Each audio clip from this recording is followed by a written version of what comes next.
Hello, my name is Regina Shannon, and this is my second video in my brainstorming series.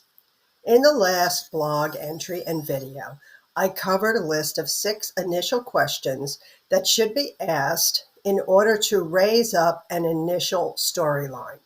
In my experience, within a story with multiple suspects or a mystery that needs to slowly unravel, it's easier to first connect the characters, their motivations and actions into what I call a crime or mystery spine. Once you have all of these story parts connected, this is the easiest time to take the characters from these stick figures into two-dimensional characters. The characters will ultimately be transformed into their final three-dimensional states when this brainwashing session is over or during the initial first draft session. So the goal in this segment of the process is only two-dimensional characters. So the next set of questions is designed to take the story idea from this crime mystery spine to a second dimensional level. This is the point where you can add realistic character traits and motivations that will fit inside the plot line. I assure you, there won't be any more trying to fit a fully fleshed out round character into a square plot line. So before we get into the next set of questions, there is a brainstorming exercise that you will need to do. And that is pick the suspects and their motivations. In a crime or murder mystery, pick 2 to 4 suspects and assign them each a motive. If you are writing a different type of story, you will need at least one antagonist. Name the suspects or antagonist and choose his or her motivations. Do this for each suspect and each antagonist. Here is an example.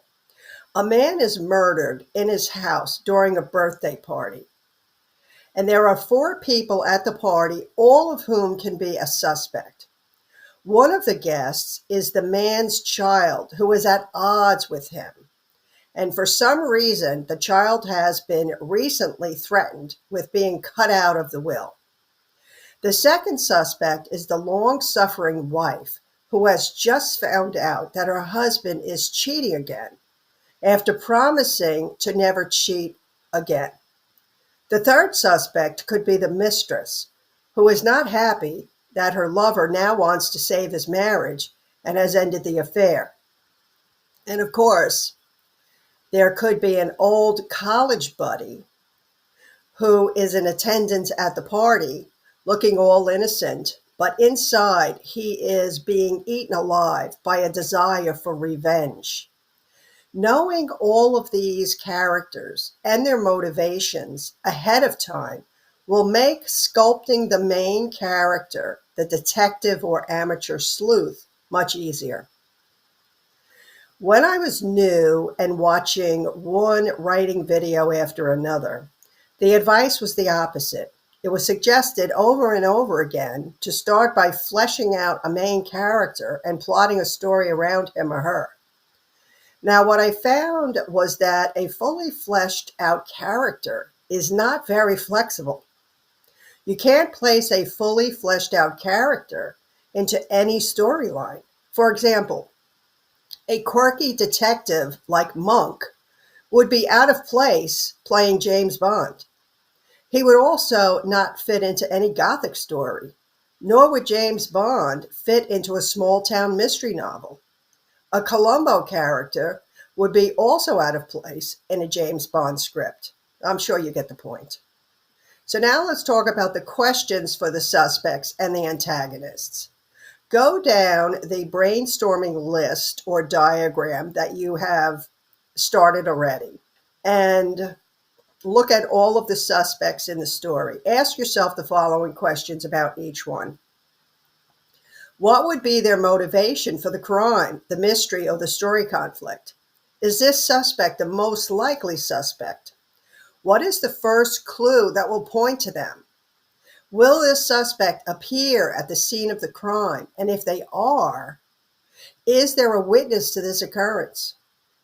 What is the relationship between this suspect and the victim? Will this suspect hide background information or tell some other lie to hide the truth? And if so, what will that secret be? If this suspect is lying or hiding something, how will that lie or secret be exposed in the story? Who or what clues point to each suspect? Which of your suspects will be the actual culprit? How will you hide this throughout 3/4 of the story? Once you have answered each of these questions about each suspect or antagonist, you will have enough clay to sculpt out an interesting and riveting main character and storyline. So let's pick up with the brainstorming questions. We left off at the 6th question, and the 7th question is another who question. Who is the protagonist?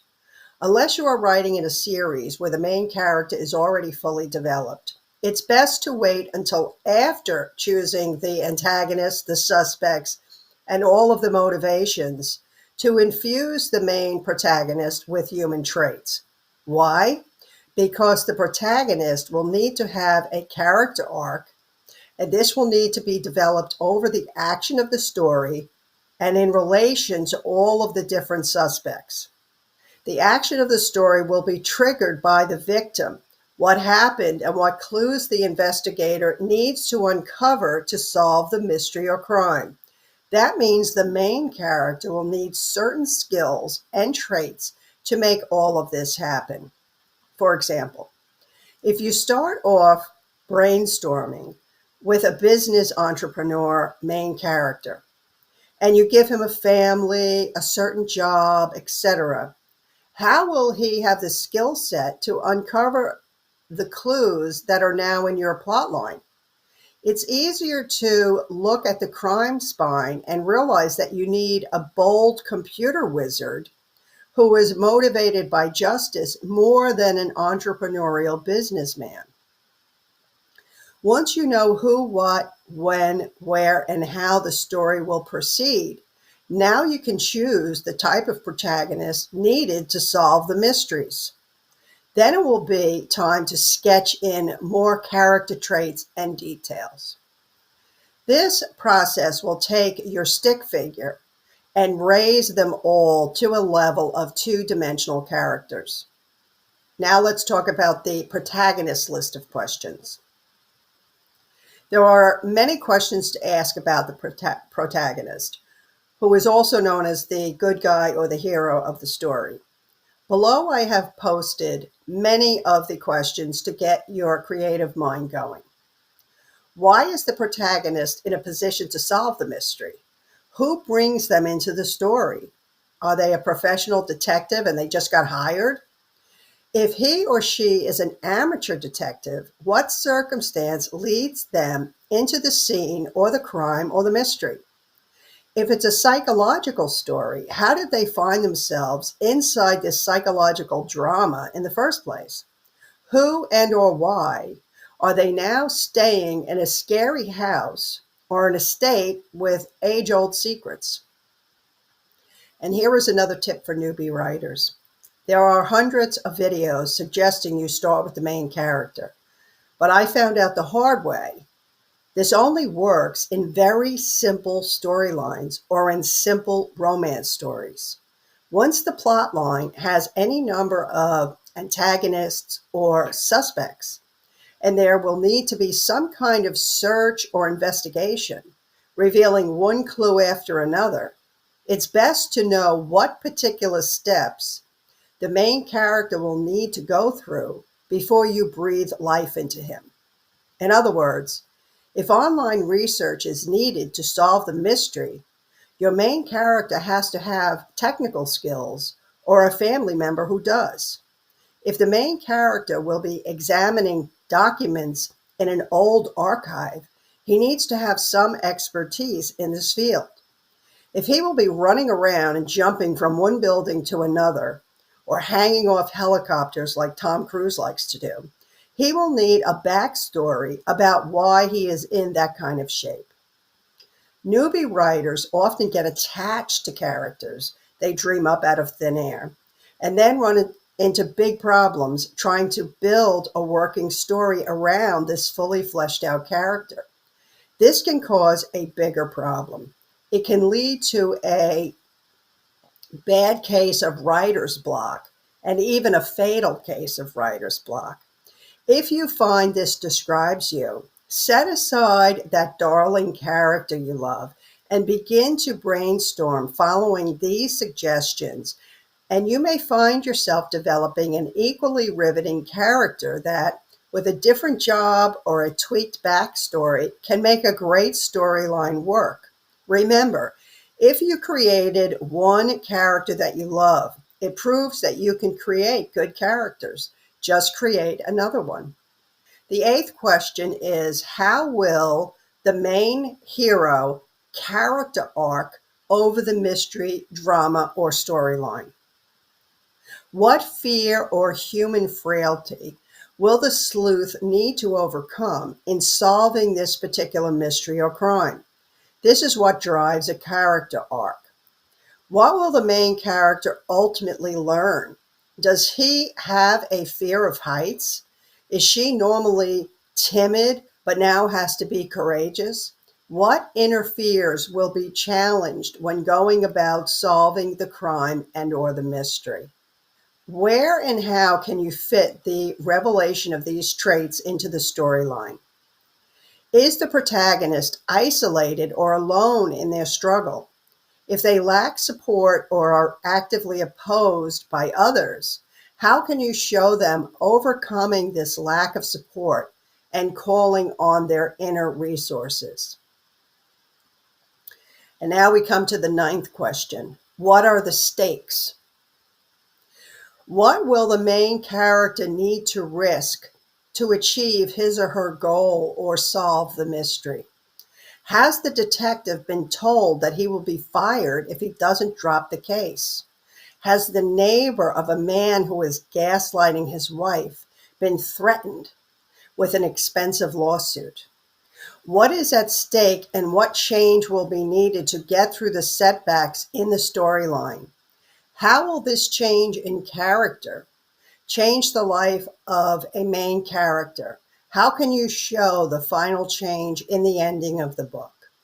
Knowing who the antagonist is and knowing all of the suspects and their motivations will make it easier to come up with a customized main character flaw, and it will fit perfectly into your storyline. Again, it's easier to create a character after you already know what he or she will be required to do physically, what skills they will need, and what human flaw can make this challenging. It's easier than forming a main character that you like and then trying to fit him or her into a storyline that already has a life of its own. It would be hard to fit a character like the father on Married with Children into a James Bond film, and vice versa. Think of the skeletal plot line as an obstacle course.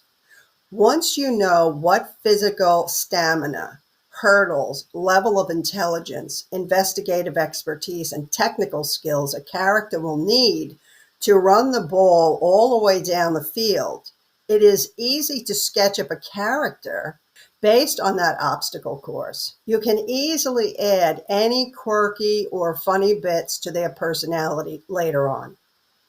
Does the protagonist's success or failure affect others around him?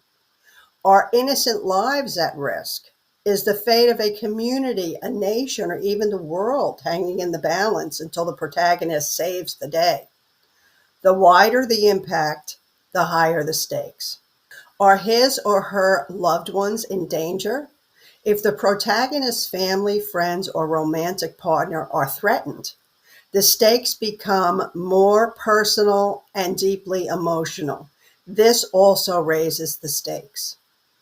Is there a moral dimension to the conflict that raises the stakes? Does the protagonist's decision have far-reaching ethical implications? Is he or she fighting for justice, truth, or a greater good? Moral dilemmas add weight and complexity to the stakes. Looking down at your brainstorming outline, ask yourself, how can I add a little pressure into this plot line? What happens if he doesn't solve the case? Who will be let down if he fails?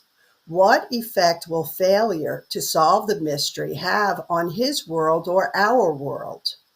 As the suspects respond to questioning, will one or more of them throw in an outright lie or a lie of omission and lead the main character down the wrong path? What clue will ultimately uncover their subterfuge? Now let's look at the element of time. Is time pressing down, adding tension, and heightening the stakes? Is there a ticking clock in your storyline? Is there a deadline to solve the crime? Is there a rapidly approaching event that can significantly heighten the stakes? The faster the clock ticks, the more intense the pressure, the higher the stakes. This added time pressure can turn a mystery story into a thriller. If you haven't figured a time element into the storyline yet, think about how you can use time in a way to add tension and suspense into the plotline. And the 10th question is about unexpected twists and turns.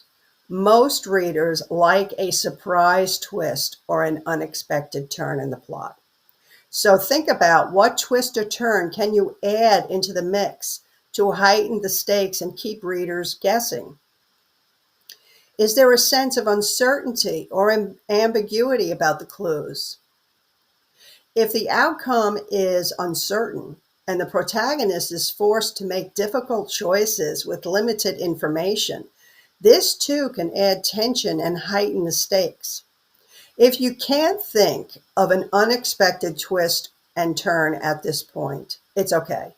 My experience has been that whatever doesn't show up in the brainstorming session will come in during the next layer of writing, which is outlining the scenes, or even during the writing of the first draft. So in conclusion, before I begin a new novel, I brainstorm a minimum of 4 storylines. I go through these questions in order to come up with an actual storyline. Then I pick the best one, the one I know calls to me to be written. So I know this brainstorming strategy works. It took me 1 full year to come up with my first storyline, and I thought about it every day. But I didn't know where to start or how to proceed. My goal in this 2-part video series is to help the newbies get over that first initial hump of getting a workable storyline. I hope this works for some of you. Now, if you learned anything or enjoyed the video, I hope you will give me a thumbs up and subscribe to my channel. And I will leave you with a panel of my books that are all available for purchase on Amazon.com. And I will see you in the next video.